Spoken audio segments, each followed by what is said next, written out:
আসসালামু আলাইকুম বন্ধুরা, কি খবর, কেমন আছেন? আশা করি ভালো আছেন। আমি আলহামদুলিল্লাহ অনেক ভালো আছি। আমি একজন ওমান প্রবাসী, বলতেছি ওমান থেকে।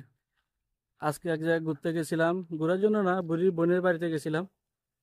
বুড়ির বোনের বাড়িতে গেছিলাম, কয়টা এই সামান ছিল, সামানগুলো নিয়ে দিয়ে আসলাম। যে উনতলা পড়তেছে, বৃষ্টি বৃষ্টি আসলেও দোষ, বৃষ্টি না আসলেও দোষ। যে উনতলা পড়তেছে মানে যেটা বলার বাইরে, অনেক উনতলা পড়তেছে, অনেক অনেক। দেখেন আকাশে কিন্তু মেঘ, তারপর অনেক গরম, অনেক। মানে কি বুঝাবো আপনাদেরকে, অনেক গরম, মানে যেটা বলার বাইরে, বুঝছেন। সাইকেল চালাইতেছি, পুরাটা ঘামে ভিজে গেছি, বুঝছেন, পুরোটাই ঘাম। মানে কি করব আর। পিছনে কিন্তু অনেক ঠান্ডা। ঠিক আছে, দেখেন মেঘগুলা, দেখেন অনেক সুন্দর মেঘগুলা।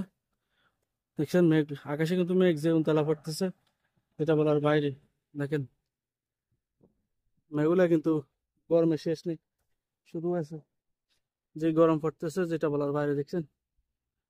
এই দেখেন বড় বড় বিল্ডিং, আগল অনেক সুন্দর সুন্দর বিল্ডিং। কিন্তু বিল্ডিং দিয়ে আমরা গরিবেরা কি করব, যে গরম পড়তেছে, বুঝছেন, বলার বাইরে। দেখি কি করা যায়। পুরো দেখেন, পুরো গাম গাম হয়ে গেছে, আর আকাশে মেঘ, দেখছেন। আকাশে কিন্তু কত সুন্দর মেঘ, আর এখানে যে গরম পড়তেছে, কোনো অবস্থা কাল, বুঝছেন। দেখেন পিছনে দেখা যাচ্ছে অনেক বাড়িঘর, অনেক সুন্দর সুন্দর বাড়ি, অনেক সুন্দর সুন্দর ঘরাঘর, দেখছেন। আর যে গরম, সাইকেল চালাইতেছি, দেখতেছেন সাইকেল, কিন্তু অনেক গরম, অনেক। কি করব আর, কিছু করার নেই, স্বামী বিদেশ, বুঝছেন। দেখেন বড় বড় বাড়ি, ঘর, দেখতেছেন। এটা হচ্ছে হোটেল, আর এরপর হচ্ছে স্কুল।